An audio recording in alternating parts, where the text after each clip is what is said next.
बिस्मिल्लाहिर्रहमानिर्रहीम। अस्सलाम वालेकुम। मैं उम्मीद करता हूँ स्टूडेंट आप खैरियत से होंगे। आज के लेक्चर में हम देखेंगे, आज का हमारा लेक्चर टॉपिक होगा, सबसे पहले हमें आज का जो लेक्चर उसको स्टार्ट करेंगे, difference between combinational and sequential circuit and their concept related to real life. DLD में अगर सर्किट की बात करें, सर्किट से मतलब जब हम प्रोसेसर को डेवलप कर रहे होते हैं यानी कि सीपीयू वगैरह को, तो उसमें दो तरह के हमारे पास सर्किट आते हैं डीएलडी में। एक कॉम्बिनेशनल है एंड सेकंड सीक्वेंशियल सर्किट है। उनको सबसे पहले हम समझते हैं कि ये है क्या है, कॉम्बिनेशनल एंड सीक्वेंशियल सर्किट। इनको रियल लाइफ में इनकी एग्जांपल देखेंगे और इसके बाद इनको कंप्यूटर यानी डीएलडी की सेंस में भी इनकी एग्जांपल देखेंगे। Combinational circuit, example of real type related to the concept of combinational circuit, circuit example of combinational circuit, sequential circuit में भी देखेंगे example of real type related to the concept of sequential circuit, circuit example यानी कि circuit के अंदर और real time दोनों के लिहाज से हमने इनकी example देखनी है।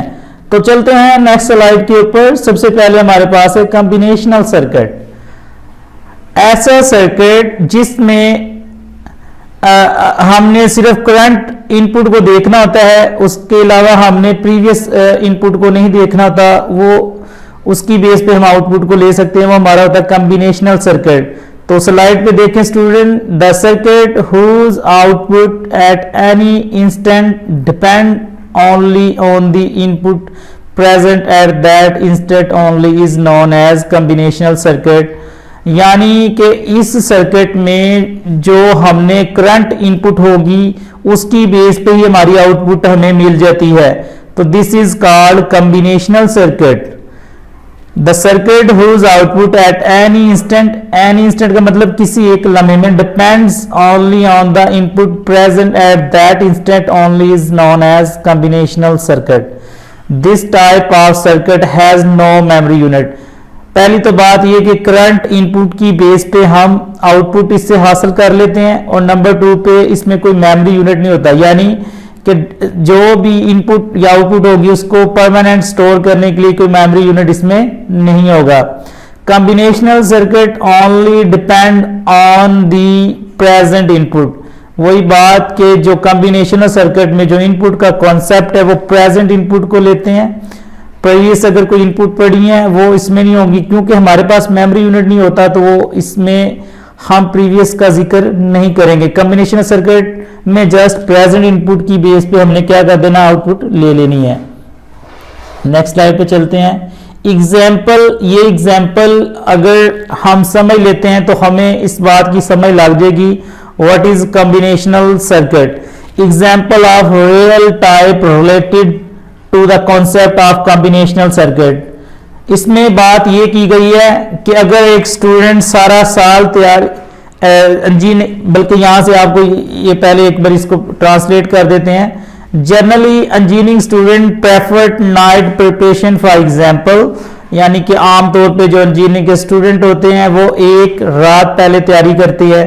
It is only for exam, after that they forget all the things. ये सिर्फ एग्जाम तक चीजों को याद रखते हैं और उसके बाद सारी चीजों को क्या करते हैं, भूल जाते हैं। यानी कॉम्बिनेशनल सर्किट को आम लाइफ के साथ रिलेटेड किया गया है कि एक ही रात तैयारी करनी है उन्हें एग्जाम से पहले, और यानी कि प्रेजेंट उन्होंने देखा कि कल एग्जाम है, रात को तैयारी कर ली, और उसके बाद भी उन्हें उसको एग्जाम के बाद भी वो उसको याद नहीं रखते।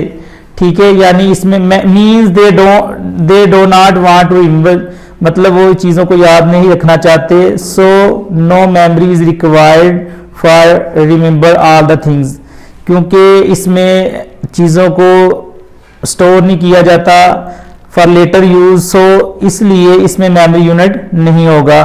This concept is same as combinational circuit. बहुत ही अच्छी एग्जांपल ली है कि जिस तरह एक स्टूडेंट रात को तैयारी करता है और उसके बाद एग्जाम देने के बाद वो सारी चीजें भूल जाता है, तो इसी तरह कॉम्बिनेशनल सर्किट है जिसमें कि प्रीवियस किसी इनपुट का जिक्र नहीं किया जाता या प्रीवियस किसी आउटपुट का जिक्र नहीं किया जाता। अब चलते हैं हम नेक्स्ट स्लाइड के ऊपर। सर्किट एग्जाम्पल ऑफ कॉम्बिनेशन, वो तो आम रियल लाइफ के साथ हमने एग्जाम्पल को देखा था। अब देखेंगे सर्किट में किस तरह की इसकी एग्जाम्पल होती है कॉम्बिनेशन सर्किट में। इसमें हम देखेंगे कि कॉम्बिनेशन सर्किट में हाफ एडर होता है। अभी कुछ देर बाद इस टॉपिक को हम कवर करेंगे आज के लेक्चर में। हाफ एडर क्या चीज होती है? सबसे पहले एडर एक ऐसी डिवाइस है जो कि जब हम इनपुट ले रहे होते हैं एडिशन वगैरह करवाने के लिए, हमारा एडिशन का जो ऑपरेशन परफॉर्म करती है डिवाइस, उसको कहते हैं एडर। और एडर में आगे दो टाइप में, एक हाफ एडर है यूज फॉर एड 2 बिट्स। याद रखें जो हाफ एडर है वो जस्ट 2 बिट के लिए ऑपरेशन को परफॉर्म करता है। दो डिफरेंट वेरिएबल होंगे लेकिन उनकी जो वैल्यू होगी ना हर एक वेरिएबल की वो होगी 1, यानी कि ओनली 2 बिट्स के साथ ये काम करता हाफ एडर। फुल एडर है, फुल एडर क्या कहता है? Use for add 3 bits. Full adder 3 bits के साथ एडिशन का काम परफॉर्म करता है। इनको भी हम देखेंगे इसी लेक्चर के बाद। उसके बाद है मैग्नीट्यूड कंपेरेटेड, यानी use for compare two binary data. ये भी इसकी एग्जांपल दी गई कॉम्बिनेशनल इनकी। मल्टीप्लेक्सर है, it has an select line. Multiplexer क्या होता है कि बहुत सी, मैं आपको पहले बता दूं, बहुत सी इनपुट होती हैं, उन बहुत सी इनपुट में से कोई एक इनपुट लेता है और उसकी आउटपुट देता है, वो होता है मल्टीप्लेक्सर। देखिए लिखा भी हो स्क्रीन पे, it has an select line 2 की पावर एन, यानी कि मैनी इनपुट्स होती हैं, उन मैनी इनपुट्स में से कोई एक आउटपुट एक इनपुट लेके उसकी एक आउटपुट देता है। यानी कि हमारे पास बहुत सी इनपुट हैं, उन इनपुट में से कोई एक इनपुट लेगा और उसके रिलेटेड आउटपुट देगा। This is called multiplexer. D multiplexer क्या होता है जी? बहुत सी आउटपुट है, उन बहुत सी आउटपुट्स में किसी एक आउटपुट को सिलेक्ट करेगा और उसके मुताबिक हमें क्या दे देगा? इनपुट। ये दोनों कॉन्सेप्ट रिवर्स हैं, वाइस वर्स हैं, मल्टीप्लेक्सर और डी मल्टीप्लेक्सर। ठीक है, तो हम चलते हैं नेक्स्ट स्लाइड पे। आगे हमारा सिक्वेंशियल सर्किट। सिक्वेंशियल सर्किट ऐसा सर्किट है जिसमें मेमोरी यूनिट की भी जरूरत पड़ती है, प्रीवियस इनपुट की भी जरूरत पड़ती है। जिस तरह कि हमने देखा था कॉम्बिनेशनल सर्किट में कि वहां हमें प्रीवियस इनपुट की जरूरत नहीं पड़ती थी, जस्ट प्रेजेंट इनपुट की हमें जरूरत पड़ती थी। लेकिन सिक्वेंशियल सर्किट ये एक दूसरी टाइप है सर्किट की, इसको देखते हैं। The circuit whose output at any instant depends not only on the input present. ये इसकी आउटपुट जस्ट प्रेजेंट इनपुट पे मुनहसिर नहीं होगी, but also on the past output is known as sequential circuit. कहता है ऐसा सर्किट है जिसमें आउटपुट जस्ट प्रेजेंट इनपुट की बेस पे नहीं आएगी बल्कि प्रीवियस जो है ना इनपुट को भी इसमें लेंगे। This type of circuit has memory unit for store past output. इसमें क्या होगा? पास्ट जो आउटपुट है उसको भी स्टोर किया जाएगा, यानी इसमें मेमोरी यूनिट की हमें जरूरत पड़ेगी। Sequential circuit depend on the present input. ये एक प्रेजेंट इनपुट पे डिपेंड करता है as well as past output. और किस पे डिपेंड करता है जी? पास्ट आउटपुट पे। तो दोनों सर्किट में एक वाजिया फर्क आपको मालूम होना चाहिए अब कि कॉम्बिनेशनल सर्किट में जस्ट ओनली प्रेजेंट इनपुट की बेस पे हमें आउटपुट मिल जाती है, लेकिन सिक्वेंशियल सर्किट में हमें प्रेजेंट इनपुट भी चाहिए और पास्ट आउटपुट भी हमें चाहिए, रिक्वायर है। इसकी भी एग्जांपल दी गई है, example of real type related to the concept of sequential circuit. इसको पढ़ लेते हैं। Some student prepare or study whole semester for their exam. कुछ बच्चे होते हैं जी वो शुरू से ही सेमेस्टर पहले ही दिन से तैयारी कर रहे होते हैं। So they have to remember all the things. अगर वो शुरू के दिन से तैयारी कर रहे हैं तो जाहिर बात है उन्हें याद रखने के लिए किसी मेमोरी की जरूरत पड़नी है। तो ये एग्जांपल किसके रिलेटेड दी गई है जरा सोचें? सिक्वेंशियल सर्किट, क्योंकि हमने देखा है कि सिक्वेंशियल सर्किट में मेमोरी यूनिट की जरूरत हमें पड़ती है। सो दे रिक्वायर मेमोरी, यहाँ मेमोरी हमें जरूरत पड़ेगी। This concept is same as sequential circuit. यानी इसमें एग्जांपल हमने देखी है कि एक बच्चा है वो साल या पूरे सेमेस्टर तैयारी करता है, तो उन चीज़ों को याद करने के लिए, यानी प्रीवियस चीज़ें डाटा हो जाता है उनको याद करने के लिए उसे मेमोरी यूनिट की जरूरत पड़ेगी। अब सर्किट के अंदर इसकी एग्जांपल देखते हैं। ये भी हम कुछ आने वाले दिनों में ये लेक्चर हम पढ़ेंगे। फ्लिप फ्लॉप एक ऐसी मेमोरी यूनिट है जो एक ही बिट को स्टोर करती है। याद रखिए, फ्लिप फ्लॉप एक ऐसा यूनिट है मेमोरी का जो एक बिट को स्टोर करता है। It is use for store one bit information. अगर रजिस्टर है, रजिस्टर भी एक ऐसी मेमोरी है जो कि डाटा को स्टोर करती है, क्योंकि एक सिक्वेंशियल सर्किट में हमें मेमोरी की जरूरत पड़ती है। और यहाँ डिस्कस किया जा रहा है कि सिक्वेंशियल सर्किट किस तरह की डिफरेंट मेमोरीज को यूज करता है। फ्लिप फ्लॉप को हमने देख लिया कि it is use for store one bit information. Register, it is a two type, register की दो टाइप हैं, एक है बुफर रजिस्टर और एक है शिफ्ट रजिस्टर। आने वाले लेक्चर में ये हम टॉपिक डिटेल से कवर करेंगे। अभी इसका जस्ट इस सिक्वेंशियल सर्किट के इंट्रोडक्शन में देख रहे हैं हम इसको। बुफर रजिस्टर क्या होता है? Use for store information. Buffer का मतलब ये होता है कि जो डाटा को टेम्परेरी तौर पे स्टोर करें। शिफ्ट रजिस्टर क्या होता है जी? Use for store and shift the information. ये इंफॉर्मेशन को स्टोर भी करता है, साथ इंफॉर्मेशन को शिफ्ट भी कर देता है, यानी एक प्लेस से एक कंपोनेंट से दूसरी कंपोनेंट में ट्रांसफर कर सकता है।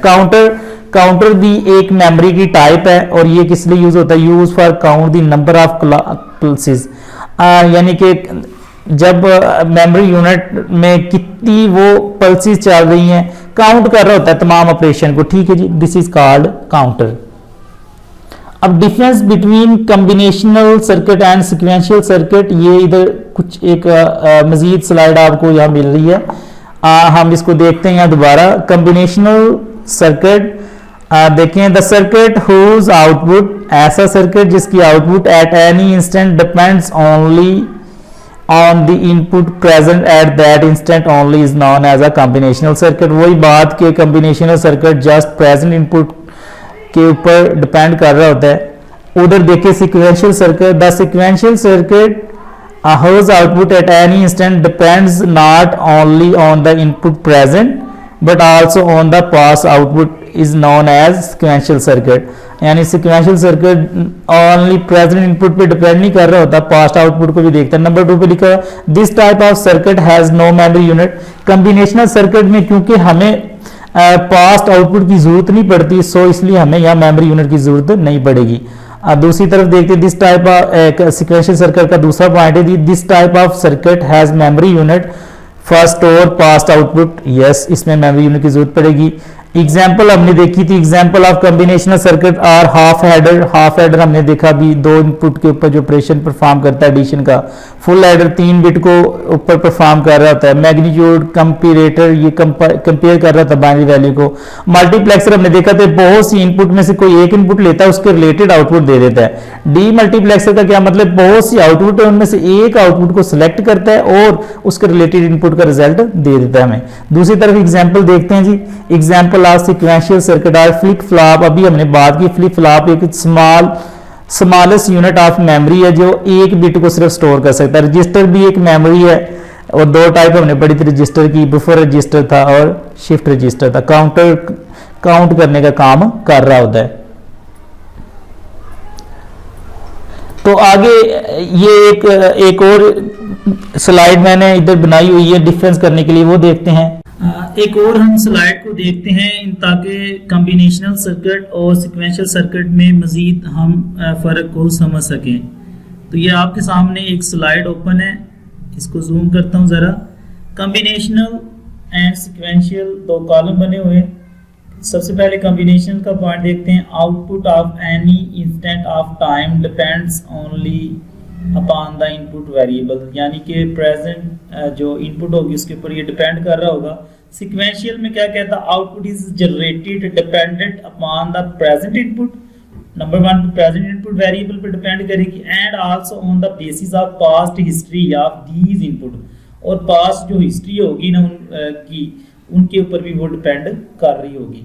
आगे नंबर 2 पे जी memory unit is not required. Combinational circuit में मेमोरी यूनिट नहीं चाहिए हमें।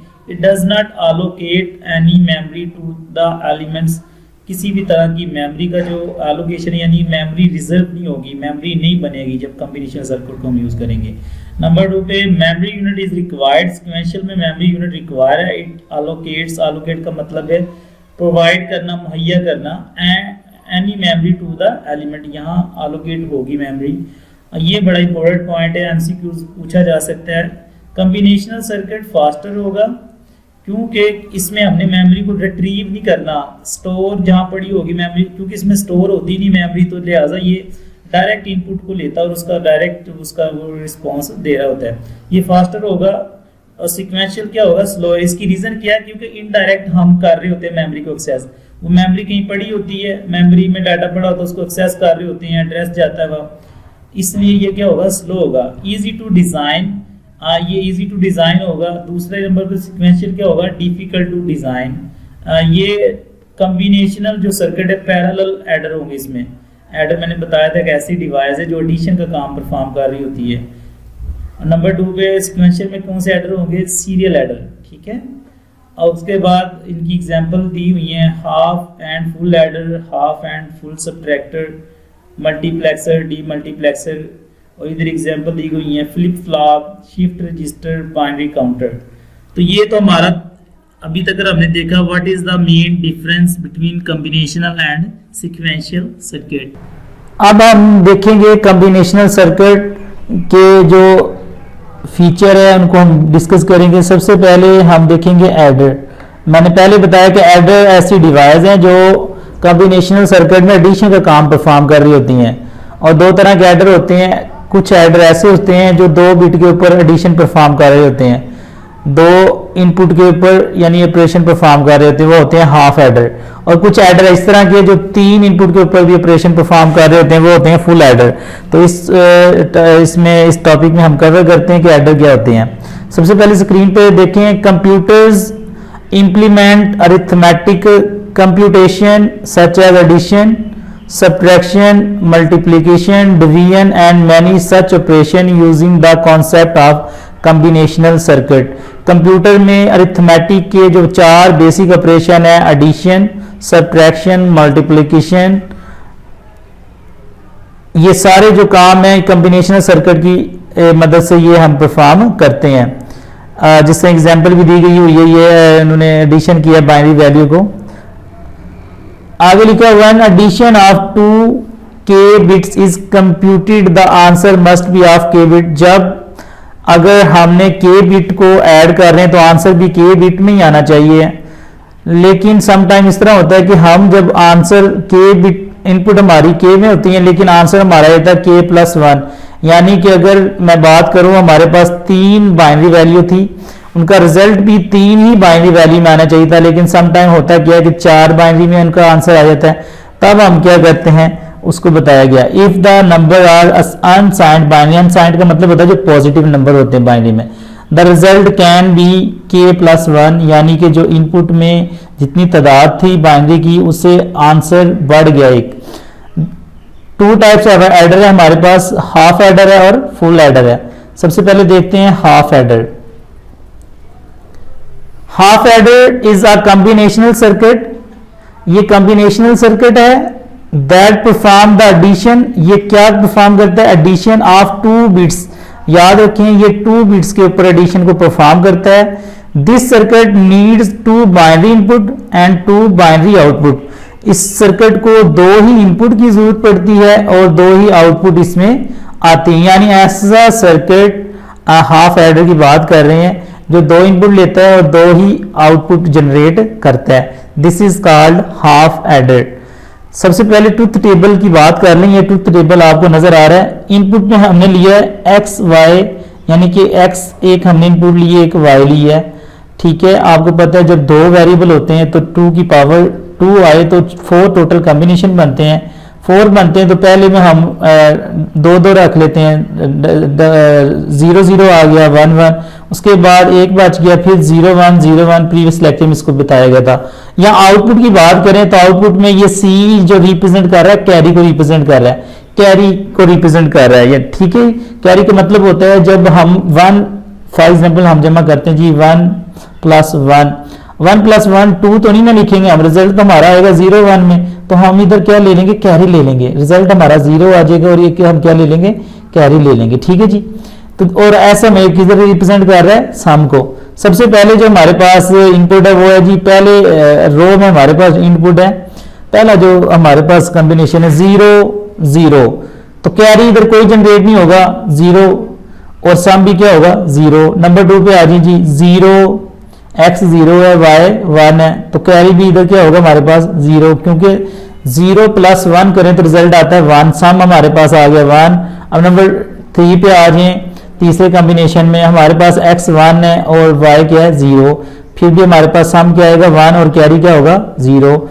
आखिरी जो हमारे पास कॉम्बिनेशन है वो देखें, x भी 1 है और y भी 1 है, तो इस सूरत हाल में हमारे पास एक क्या आ जाएगा, आउटपुट हमारी क्या आ जाएगी कैरी 1 और सम हमारा क्या आ जाएगा 0। हाफ एडर में आपने जब भी बात करनी ट्रुथ टेबल की मदद से 2 इनपुट लेने नहीं है और 2 आउटपुट, और उनके जो डिफरेंट कॉम्बिनेशन उसके मुताबिक आपने उसका ट्रुथ टेबल बना देना है। साथ आपने याद रखना है इसको simplified Boolean function from the truth table. हमने देखा था कि ट्रुथ टेबल से हमने बुलियन फंक्शन को किस तरह परफॉर्म करते हैं। ये देखिए सम, ये जिधर ये मेरा कर्सर आ रहा है लिखा हुआ है x complement y plus x complement y complement. याद रखें जिधर जिधर हमारा रिजल्ट आया है जी, पहले सम की बात करते हैं क्योंकि s लिखा हुआ है, जिधर हमारा रिजल्ट 1 आया है, और आपको याद होना चाहिए हमने मिन टर्म पढ़ी थी, जिधर रिजल्ट 1 आता था उसका हम वो वाली जो रो को लेके उसका हम सिंप्लीफाई कर लेते थे। तो सबसे पहले देखें सामने 1 किधर आया, ये आया जी दूसरे नंबर पे। x हमारे पास यहाँ क्या था 0, y हमारे पास क्या था 1। याद रखें मिन टर्म में जहाँ 0 होता था वहां हम उसका कंप्लीमेंट ले लेते थे, उस वेरिएबल का हम क्या ले लेते थे कंप्लीमेंट। बात दोबारा रिवाइज कर लूँ, अगर आप इसको लेक्चर को प्रीवियस लेक्चर को देखें, मिन टर्म में जिधर 0 वैल्यू होती थी और जिस वो वेरिएबल की होती थी उस वेरिएबल को हम क्या किस में कन्वर्ट कर देते थे कॉम्प्लीमेंट में। जहां 1 होता था उसको एज इट इज वेरिएबल को लिख लेते थे। तो लिहाजा जिधर सम आया 1 उनको हमने उन इनपुट को हमने इधर उनका क्या लिख देना है वेरिएबल उनके लिख देने हैं। तो लिहाजा x हमारे पास इधर क्या था 0, तो हमने उसकी जगह पे क्या लिख दिया x कंप्लीमेंट, और y हमारे पास क्या था 1 और 1 था, तो क्योंकि मिन टर्म की बात कर रहे हैं तो ये हमारे पास y एज इट इज ही आ गया। नंबर 2 पे 1 देखें सामने किधर आया, ये इसके साथ अगली वाली रो में, इधर हमारे पास x क्या है, x क्या है 1, तो x हमारा इसी तरह आ गया, और y क्या हमारा 0, तो 0 है तो 0 का फिर जो वेरिएबल है उसकी हमने वैल्यू को क्या कर देना कंप्लीमेंट, तो लिहाजा हमारे पास इधर आ गया कंप्लीमेंट। इस चीज को दोबारा आप देख लीजिएगा स्टूडेंट। अब कैरी की बात कीजिए, कैरी अब देखिए कैरी में 1 किधर आया, लास्ट वाली इसमें आया कैरी, तो यहाँ हमने देखना है कि हमारे पास x भी 1 है y भी 1 है, लिहाजा दोनों ही हमारे एज इट इज वेरिएबल आ जाएंगे। x आ जाएगा यानी कि कंप्लीमेंट नहीं आएगा क्योंकि 0 नहीं है, और y आ जाएगा, तो ये हमारे पास इधर आ गया जी कैरी x y। याद रखें जो जिन आउटपुट में 1 रिजल्ट आया, चाहे वो सम की आउटपुट है या कैरी की है, तो उनके जो हमने वेरिएबल जो है ना उनके आउटपुट के वो हमने लिखने होते हैं। और याद रखें जब 0 आ जाएगा किसी वेरिएबल में अगर, तो वो उसका कंप्लीमेंट ले लेंगे, अगर 1 है तो एज इट इज हम ले लेंगे। तो ये नेक्स्ट भी आपने इसको देखना है। ये जी हमारे पास हाफ एडर है। हाफ एडर क्या करते हैं, आगे एक slide the, the implementation of half adder using, half adder को इंप्लीमेंट किस तरह करते हैं, implementation of half adder using exclusive OR and OR gate is used to show that 2 half adder can be used to construct a full adder। 2 half adder मिलके एक full adder भी बना देते हैं। ठीक है स्टूडेंट्स, ये आ जाए। हाफ एडर का ड्रॉबैक क्या है, पहला ड्रॉबैक तो ये है कि ये ओनली 2 इनपुट के ऊपर काम कर रहा होता है, 3 इनपुट के ऊपर काम नहीं कर रहा होता। ये पहला इसका ड्रॉबैक तो ये है जी, क्या ये 2 इनपुट के ऊपर लिमिटेड है, 2 इनपुट के ऊपर काम करता है। ठीक है, ड्रॉबैक सुनिए, डज नॉट हैंडल कैरीज, और ये कैरी को भी हैंडल नहीं कर रहा होता। ठीक है, does not do further processing on carry, एक तो इन्होंने बताया कि कैरी को हैंडल नहीं कर रहा होता, एक मैंने आपको बता दिया कि ये हाफ एडर सिर्फ ओनली 2 बिट्स के ऊपर काम कर रहा होता है। ठीक है जी, ये हो गया। अब आ जाते हैं फुल एडर। दूसरी टाइप जो एडर की वो कौन सी है, फुल एडर। फुल एडर क्या है जी, full adder is a combinational circuit that perform the addition of 3 bits. Half adder 2 bits के ऊपर एडिशन करता था और फुल एडर किन के ऊपर करता है 3 बिट्स के ऊपर, और इसमें 2 सिग्निफिकेंट बिट्स होती हैं एंड प्रीवियस कैरी, और एक प्रीवियस कैरी होता है। ठीक है, it consist of 3 input, half full adder 3 input होंगे एंड 2 आउटपुट। और हाफ एडर में हमने देखा था 2 ही इनपुट होती थी, 2 ही आउटपुट होती थी, लेकिन फुल एडर में क्या होगा 3 इनपुट होंगी और 2 आउटपुट होंगी। 2 inputs are the bits to be added, the third input represent the carry from the previous. दो तो इनपुट होंगी और एक कैरी होगा, वो तीनों मिलकर हमारी क्या बन जाएंगी, तीन इनपुट हो जाएंगे, उनके दो आउटपुट होंगी, एक कैरी होगा और एक sum. The full adder is usually are component in के, ये ज्यादातर 8 16 बाइनरी नंबर पे काम कर रहे होते हैं।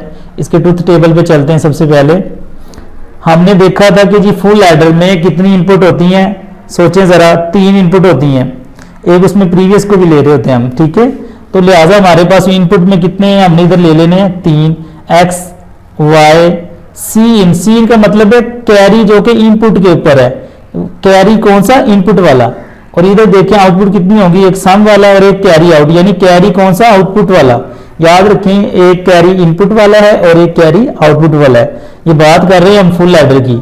तो ये ट्रुथ टेबल बना लें, आपको पता होना चाहिए कि जब हमारे पास 3 वेरिएबल हो इनपुट में, उनकी पावर 2 की पावर 3 करें तो 8 बनते हैं। तो 8 बनते तो पहले में हमने क्या कर लेना, 8 का हाफ कर लेना, वो हमारे पास बनते 4 लिख लेना, 0 1 में लिखने होते ना, 4 0 आगे 4 1 आगे, उसके बाद 2 आगे, 2 का कॉम्बिनेशन बनता है 4, फिर 2 हमने कर लेने हैं, 2 0 2 1 2 0 1, इसको समझ लें।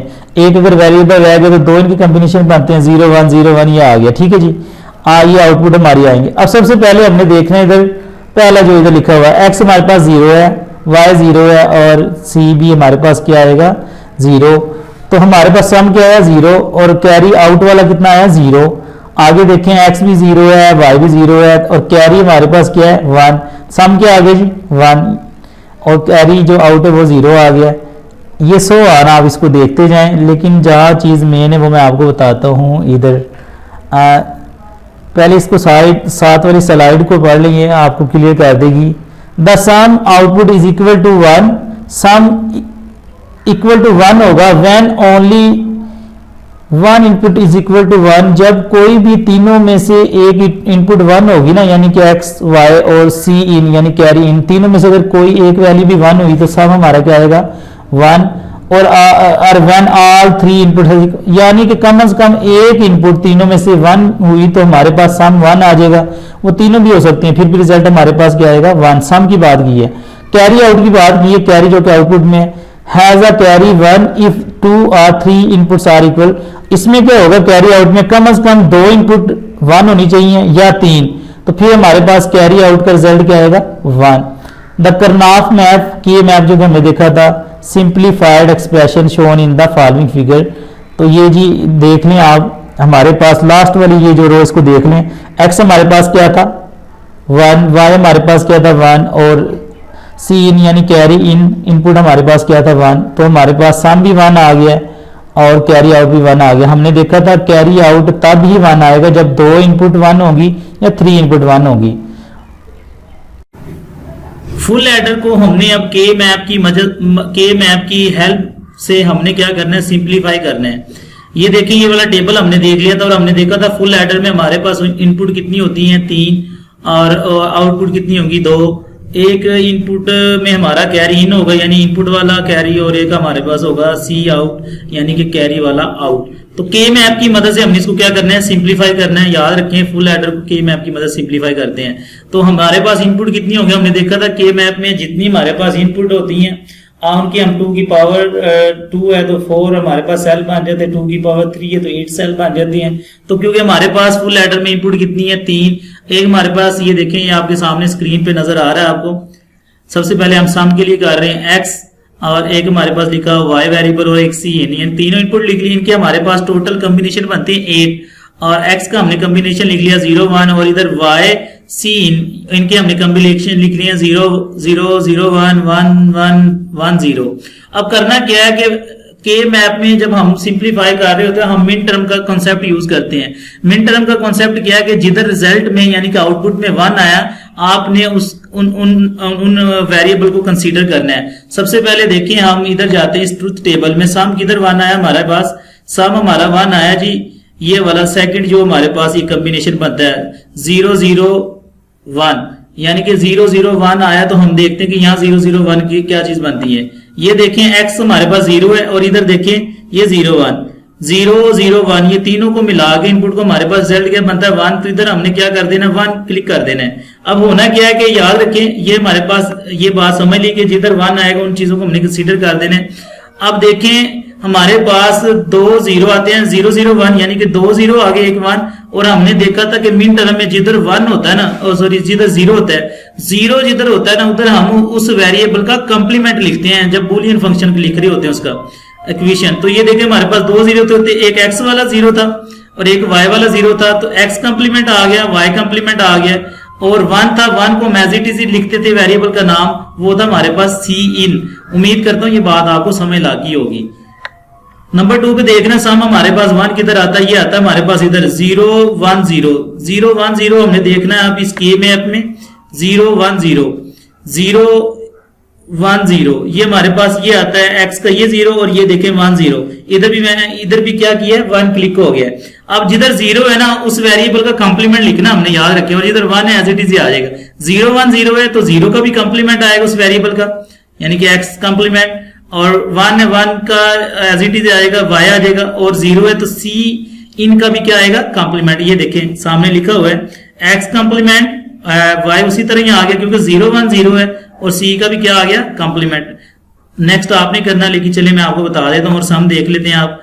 ये देखिए हमारे पास एक और सम है 1 0 0 यानी कि पहला 1 है बाकी दो इनपुट किए हैं 0। इधर देखते हैं कि पहला 1 है और 2 0 कौन सी इनपुट है, ये हमारे पास आएगा ये वाला। ठीक है ये 1 आ गया और 2 0 होंगे ये वाला और इधर भी हमने क्या लिख लिया 1। ये देखिए इसके सामने बिल्कुल ठीक है जी। तो हमने क्या लिखना है 1 0 ये तीसरे वाला आ गया हमारे पास x 1 था तो 1 जिधर होगा तो वेरिएबल का कंप्लीमेंट लिखेंगे एज इट इज लिख देंगे x आ गया।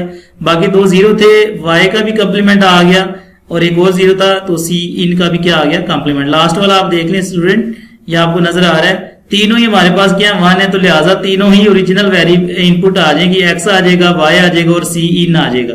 तो ये तो था कि मैप के जरिए इसको सिंप्लीफाई करने का तरीका। अब कैरी की बात करते हैं। कैरी में जिधर 1 होगा उन इनपुट को भी हमने कंसीडर करना। 1 देखें किधर आया है, ये सबसे पहले इधर आया 1 ये वाला कैरी में 0 1 1 जिधर लिखा हुआ 0 1 1 जिधर लिखा हुआ उसको देखें आप 0 1 1 ये देखें 0 1 1 ये देखें उसको क्या कर लिया ये अंडरलाइन कर लिया। बाद में इसके पेयर बनाएंगे लेकिन पहले ये समझे कि ये 1 इधर आ गया। उसके बाद कैरी में आप देखें और 1 किधर आया है ये है 1 0 1 1 0 1 की वैल्यू आप देखें इधर 1 0 1 ये 1 0 1 ये वाला। तो यहाँ भी हमने क्या कर लिया इसको अंडरलाइन। इसी तरह सो ऑन इनके क्या बना लेने पेयर बना लेने। कैरी वाले जो केस है उसमें हमने क्या बना लेने पेयर। फिर उन दोनों की जो मतलब वेरिएबल का जो फंक्शन है ना जिस तरह इधर लिखा हमने सम का उनमें से कॉमन निकाल के ये हमारे पास रिजल्ट आएंगे। इसकी आपने अच्छी तरह प्रैक्टिस करनी है। कॉमन निकाल लेने इसको थोड़ा सा आप सर्च कर लीजिएगा। तो गाइस आज का हमने लेक्चर देखा है कि what is the difference between the combinational circuit and sequential circuit. हमने फिर देखा है कि इनकी एग्जांपल क्या है रियल लाइफ में वो हमने देखी है। उसके बाद हमने देखा है कि कॉम्बिनेशनल सर्किट में हाफ एडर क्या होता है। पहले मैं समझा कि एडर क्या होता है। एडर एक ऐसी डिवाइस जो एडिशन का काम परफॉर्म करती है कॉम्बिनेशनल सर्किट में। हाफ एडर को देखा हमने 2 इनपुट लेता है 2 ही आउटपुट होती है। फुल एडर को देखा है उसको सिंप्लीफाई किया है। फिर हमने फुल एडर को के मैप की मदद से सिंप्लीफाई किया है। इंशाल्लाह उम्मीद करता हूँ आज का लेक्चर आपको समझ आ गया होगा। अगर आपका किसी भी तरह का क्वेश्चन हो तो आप मुझसे पूछ सकते हैं। Best of luck. इंशाल्लाह मिलते हैं अगले लेक्चर के साथ। अल्लाह हाफिज।